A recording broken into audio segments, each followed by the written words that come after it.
देवों के देव महादेव बहुत ही भोले माने जाते हैं, इसलिए उनका एक नाम भोलेनाथ भी है। पौराणिक मान्यतानुसार भगवान शंकर को प्रसन्न करने के लिए किसी भी तरह के खास विशेष पूजन की आवश्यकता नहीं होती, क्योंकि कहा जाता है कि वह तो भोले हैं और भक्त की मन से की गई क्षणिक मात्र की भक्ति से ही वह प्रसन्न हो जाते हैं। अगर आप भी शिव की भक्ति और कृपा पाने के लिए सावन के सोमवार का व्रत करते हैं तो इस कथा से भोलेनाथ को प्रसन्न कर सकते हैं।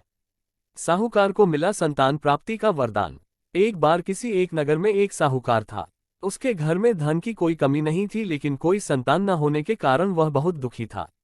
संतान प्राप्ति के लिए वह हर सोमवार को व्रत रखता था और पूरी श्रद्धा के साथ शिव मंदिर जाकर भगवान शिव और माता पार्वती की पूजा करता था। उसकी भक्ति देखकर एक दिन मां पार्वती प्रसन्न होकर भगवान शिव से साहूकार की मनोकामना पूर्ण करने का निवेदन किया।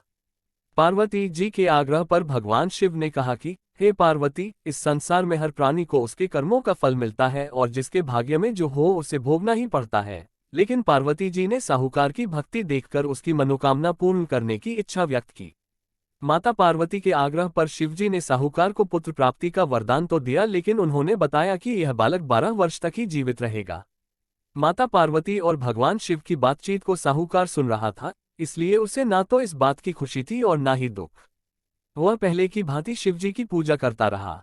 कुछ समय के बाद साहूकार की पत्नी ने एक पुत्र को जन्म दिया। जब वह बालक 11 वर्ष का हुआ तो उसे पढ़ने के लिए काशी भेज दिया गया।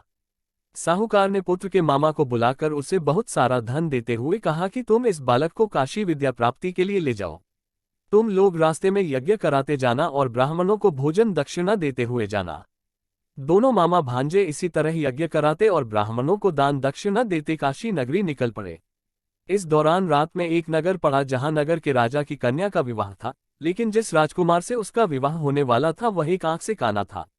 राजकुमार के पिता ने अपने पुत्र के काना होने की बात को छुपाने के लिए सोचा क्यों न उसने साहूकार के पुत्र को दूल्हा बनाकर राजकुमारी से विवाह करा दूं।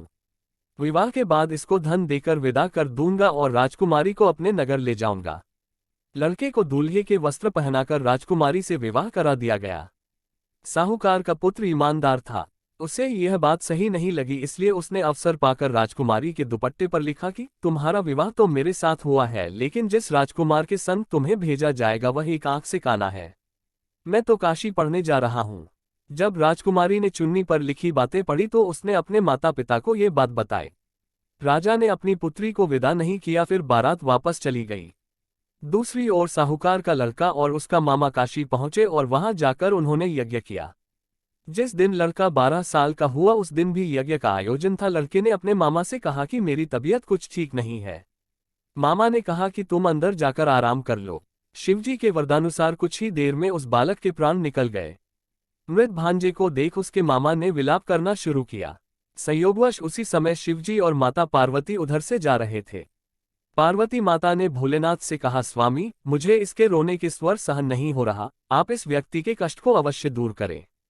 जब शिवजी मृत बालक के समीप गए तो वह बोले कि यह उसी साहूकार का पुत्र है जिसे मैंने 12 वर्ष की आयु का वरदान दिया था। अब इसकी आयु पूरी हो चुकी है, लेकिन मातृभाव से विभोर माता पार्वती ने कहा कि हे महादेव, आप इस बालक को और आयु देने की कृपा करें, अन्यथा इसके वियोग में इसके माता पिता भी तड़प तड़प कर मर जाएंगे। माता पार्वती के पुनः आग्रह पर भगवान शिव ने उस लड़के को जीवित होने का वरदान दिया। शिवजी की कृपा से वह लड़का जीवित हो गया। शिक्षा पूरी करके लड़का मामा के साथ अपने नगर की ओर वापस चल दिया। दोनों चलते हुए उसी नगर में पहुंचे जहां उसका विवाह हुआ था। उस नगर में भी उन्होंने यज्ञ का आयोजन किया।